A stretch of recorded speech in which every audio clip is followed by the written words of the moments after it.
ఉత్తరాంధ్ర చరిత్రలో సరికొత్త అధ్యాయం మొదలు కాబోతోంది. ఎంతో కాలంగా ఎదురుచూస్తున్న భోగాపురం ఇంటర్నేషనల్ ఎయిర్పోర్ట్ లో విమానాలు ఎగిరేందుకు రెడీ అయ్యాయి. ఈ అర్ధరాత్రి నుంచే పూర్తి స్థాయి కమర్షియల్ కార్యకలాపాలు ప్రారంభం కాబోతున్నాయి. దీంతో షీలానగర్లోని ప్రస్తుత విశాఖపట్నం విమానాశ్రయంకి గుడ్ బై చెబుతూ భోగాపురానికి వెల్కమ్ అంటున్నారు ఏపీ ప్రజలు.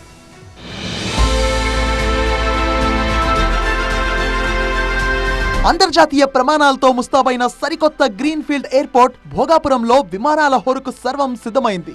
మన్యం వీరుడు అల్లూరి సీతారామరాజు అంతర్జాతీయ విమానాశ్రయంగా నామకరణం చేసిన ఈ ఎయిర్పోర్ట్ ఈ అర్ధరాత్రి 12 గంటల నుంచి పూర్తి స్థాయిలో అందుబాటులోకి రానుంది. విశాఖపట్నానికి ఉన్న అంతర్జాతీయ గుర్తింపు కోడ్ VTZ ఇకపై భోగాపురం నుండే రన్ కానుంది.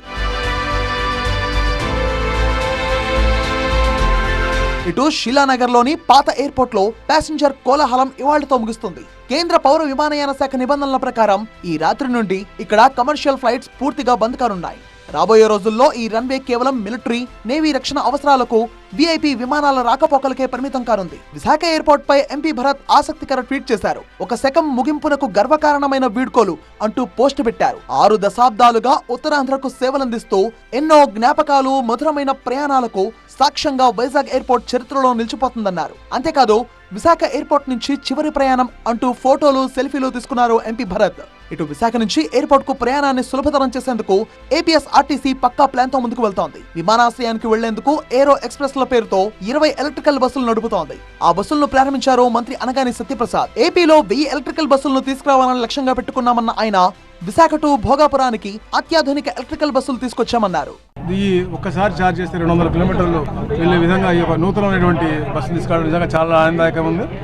పోయిన సంవత్సరం ఇదే రోజున స్త్రీ శక్తి స్టార్ట్ చేసి అత్యధికంగా ఈ రాష్ట్రంలో మహిళలు ఎక్కువగా ఉపయోగించుకునే ప్రాంతంగా విశాఖపట్నం నిలవడం నిజంగా ఆనందదాయకంగా ఉంది. లాస్ట్ టైం అది స్టార్ట్ చేసాం, ఈరోజు ఇది స్టార్ట్ చేస్తాను. సో ఆర్టీసీలో ఎన్ని విప్లవాత్మక రిఫార్మ్స్కి భాగస్వాములు అవడం నిజంగా చాలా ఆనందంగా ఉంది. మరోవైపు ప్రయాణికులకు స్వాగతం పలికేందుకు భోగాపురంలో భారీ ఏర్పాట్లు చేశారు. సంస్కృతి, సంప్రదాయాలు ఉట్టిపడేలా వెల్కమ్ ప్రోగ్రామ్స్ ఉండబోతున్నాయని అధికారులు తెలిపారు. మొత్తంగా భోగాపురం అంతర్జాతీయ ఎయిర్పోర్ట్ కేవలం ఉత్తరాంధ్రకే కాదు, నవ్యాంధ్ర ఆర్థిక వృద్ధికి సరికొత్త బూస్టింగ్ ఇవ్వబోతోంది.